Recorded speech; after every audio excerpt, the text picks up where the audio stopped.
જામનગરના કાલાવડ નગરપાલિકામાં ભાજપનો ભગવો લઈ રહ્યો તો પ્રમુખ ઉપપ્રમુખની નિમણૂક કરવામાં આવી છે। જામનગર જિલ્લાના કાલાવડ નગરપાલિકામાં ફરી ભાજપે સત્તા સંભાળી છે, ત્યારે સતત છઠ્ઠી વખત ભાજપે સત્તા પર કબજો કર્યો છે। ચૂંટણીમાં 28માંથી 26 સીટ પર ભાજપે વિજય મેળવ્યો છે। કાલાવડ નગરપાલિકામાં પ્રમુખ અને ઉપપ્રમુખની વરણી કરવામાં આવી છે। પ્રમુખ તરીકે રંજનબેન પ્રફુલભાઈ રાખોલિયા અને ઉપપ્રમુખ તરીકે દયાબેન રમેશભાઈ ચાપડા તેમજ કારોબારી ચેરમેન અશ્વિનભાઈ ઝીંઝુવાડિયાની વરણી કરવામાં આવી છે। બંને મુખ્ય જવાબદારી મહિલાને સોંપવામાં આવી છે।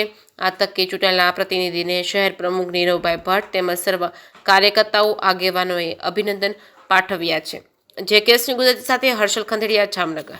આજે મારી કાલાવડ નગરપાલિકા પ્રમુખ તરીકે વરણી થઈ છે, તે બદલ ભારતીય જનતા પાર્ટીના પ્રદેશ પ્રમુખ આદરણીય શ્રી સી.આર. પાટીલ સાહેબ, ગુજરાતના મુખ્યમંત્રી ભૂપેન્દ્રભાઈ પટેલ સાહેબ, જામનગર ભાજપના પ્રમુખ આદરણીય રમેશભાઈ મુંગરા સાહેબ, પૂર્વ પ્રદેશ ભાજપ પ્રમુખ આરસીભાઈ ફળદુ, જામનગરના સાંસદ પૂનમબેન માડમ, કાલાવડના ધારાસભ્ય મેઘજીભાઈ ચાવડા તથા ભારતીય જનતા પાર્ટીના ચૂંટાયેલા તમામ સદસ્યો અને સંગઠનના હોદ્દેદારોનો આભાર વ્યક્ત કરું છું।